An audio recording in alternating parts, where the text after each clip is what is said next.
Basketball fans, we got a ton of news ready for you on today's show. Number one, are the Los Angeles Clippers going to be missing a guard in the NBA bubble? The Houston Rockets finally get one of their stars back. Are the Minnesota Timberwolves up for sale, and is there a former player looking to buy the team? And finally, we got two big injuries on some young stars. All that and more on today's show.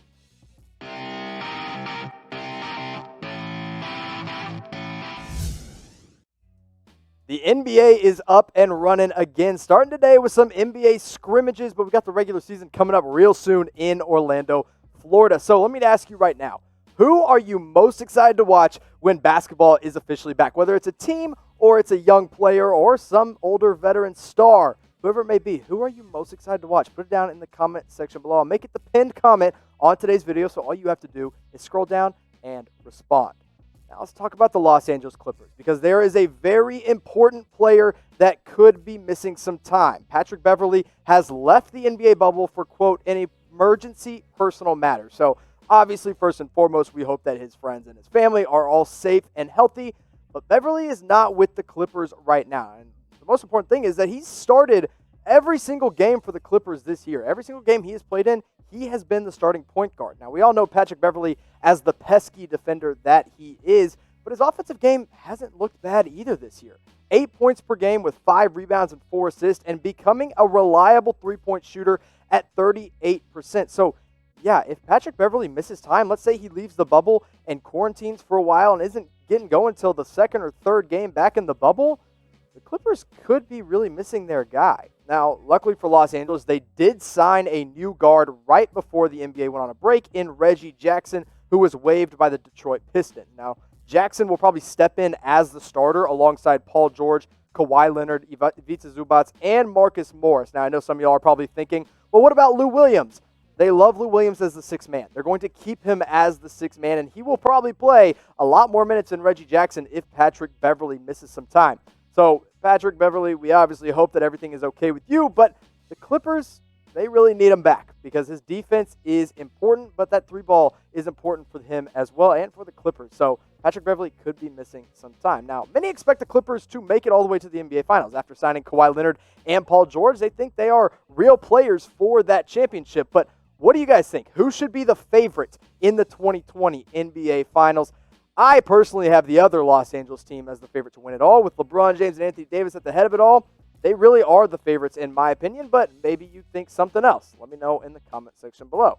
And whoever it is, I know you're going to be cheering on your favorite team in the bubble, and the best way to do that right now is by wearing a face mask and keeping yourself safe and healthy. When you go to chatsports.com/NBA mask, you can get your favorite team mask today.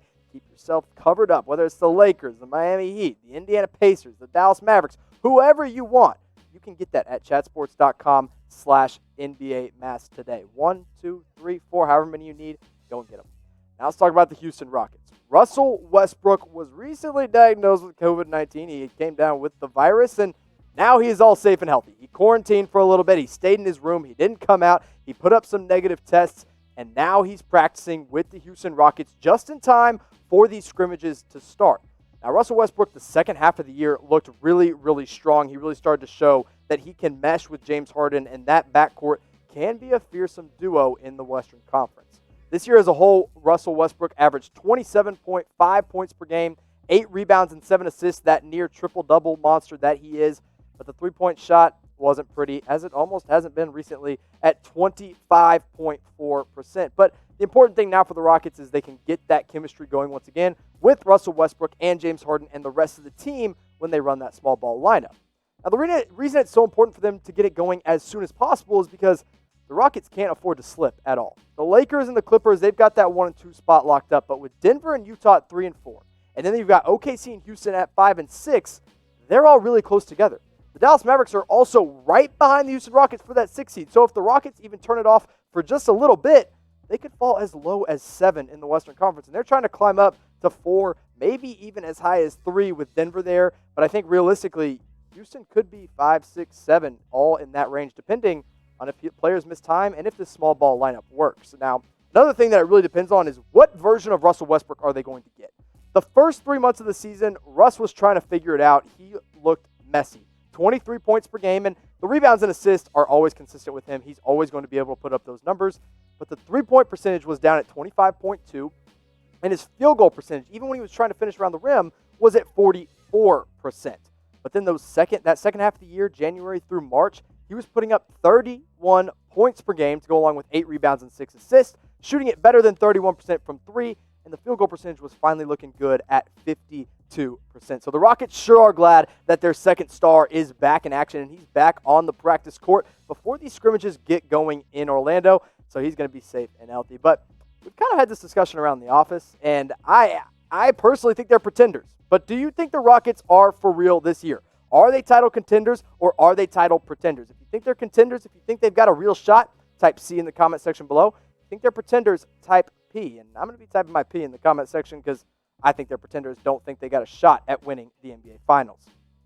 Now let's talk about another Western Conference team here, the Minnesota Timberwolves. They are up for sale. Glenn Taylor is officially saying, hey, I'm ready to move on. I'm ready to sell this team. But the thing with the Timberwolves, and the reason they might not be such a hot commodity, is that they haven't made the playoffs They've made the playoffs one time in the last 16 years. It's been ugly for that franchise. They've messed up on a few draft picks, but maybe, just maybe they can get something going with a new guy at the head of it all.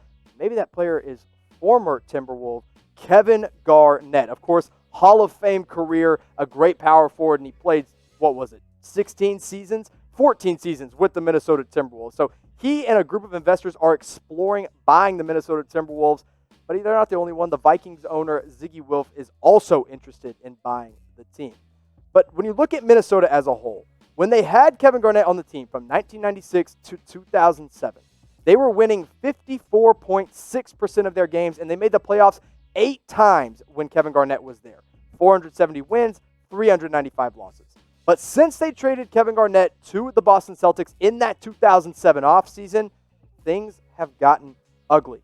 353 wins, 679 losses. That's 34% of their games that they're actually winning. And they only went to the playoffs one time, and they were bounced out in the first round. So if Kevin Garnett buys this team, he's hoping he can restore some of that winning ways that he brought to the team as a player, but this time as an owner, or I guess as a governor, as they like to say in the NBA now. So we'll see. Just maybe KG will be the next governor of the Minnesota Timberwolves. Now, if you want to keep up with all the NBA action all off-season long and all regular season long, I want to make sure that you're subscribed here to Chat Sports because we are ramping up our NBA coverage because the NBA is officially ramping back up. So youtube.com/chatsportstv, all the best NBA coverage on the internet, all for free. All you got to do is hit that big red button. It's down in the description. It's down in the comment section. And the big red button is right down below this video. So make sure you hit it. Now let's talk about the Memphis Grizzlies now. We're moving on. Justice Winslow is out for the season, and this sucks for the Grizzlies because he hasn't even played a minute for them quite yet. He hurt his hip in practice on Tuesday. He said it was a contact injury, which is actually usually better than a non-contact injury, but he's still not going to play when the NBA starts up again in Orlando. Now, remember, they received him from the Miami Heat at the trade deadline in that Andre Iguodala trade, which we'll recap for you here in just a second. But when he was with the Heat, he only played 11 games, but he didn't look bad in those 11 games. 11 points, 6 rebounds, 4 assists. But the problem with Justice Winslow is that the dude just can't shoot. I mean, he's not a shooter anymore. However, he can handle the ball, and he can do some other versatile things, and he's a good defender. So the Grizzlies were excited about adding him to this team, but now no more. Now, when they traded for Justice Winslow, really what that was just dumping Andre Iguodala. They traded Iggy, Jay Crowder, and Solomon Hill to the Miami Heat, and in return got Justice Winslow. They got Dion Waiters, who they obviously waived and is now with the Lakers. And they got Gorgie Jang, who's been a pretty good pickup for them and a solid backup option. But now without Winslow, because I actually expected him to come in and be able to start at the forward position, the Grizzlies are going to look a little different, but this is nothing different than what they looked like before the NBA went on a break. You've got Ja Morant, in my opinion, the rookie of the year at the point guard position, and Dillon Brooks in the backcourt. Dillon Brooks has taken a huge step forward. That's why he got that extension this season. Kyle Anderson, Mr. Slow-Mo, he's playing the small forward position. And Jaren Jackson Jr. and Jonas Valanciunas is a really strong front court in the Western Conference. And right now, that Memphis Grizzlies team has a hold on the 8th seed in the West. And that starting 5 is a starting 5 that I would love to see go up against the Los Angeles Lakers in the first round of the playoffs. But I don't think they're going to be able to win that many games against them. How many games right now do you think the Memphis Grizzlies would be able to take the Los Angeles Lakers to? I think they might get 1 win. They might push it to 5 games. Ja Morant might be able to sneak out like a 40-point game and get a dub for them, but not 100% sure. But how many games do you think the Grizzlies could get on the LA Lakers? Let me know in the comment section. While you're doing that, as we all wait for the playoffs to get going once again and the NBA season to start up next week, it's coming real soon. You're going to want to make sure you get your NBA face mask for your favorite team. Chatsports.com/NBA mask. Thank you to our friends at Fanatics for helping support the show, and you can go support them by picking up that face mask of any team you want.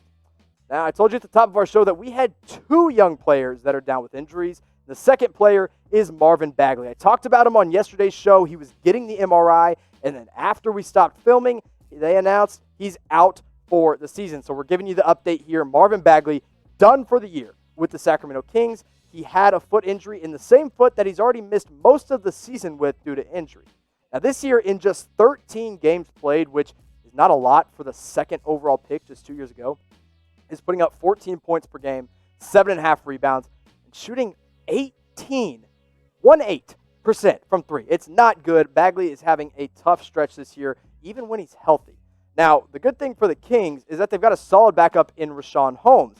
However, Richaun Holmes is serving a quarantine suspension for going out and picking up some chicken wings on the side of the road outside of the bubble. But their starting 5 right now has got De'Aaron Fox, Buddy Hield, Bogdan Bogdanovic, and Harrison Barnes to go alongside Richaun Holmes. So this Kings team is okay, but let's face it, they're not going to be making the Western Conference playoffs. They are pretty far out of the 8th seed at this point. I don't see them sneaking in at all. And without Marvin Bagley, their chances are hurt even worse.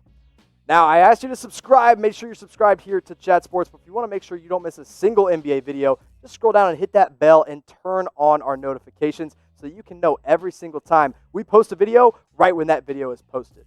NBA fans, thanks for watching, and I'll see you next time.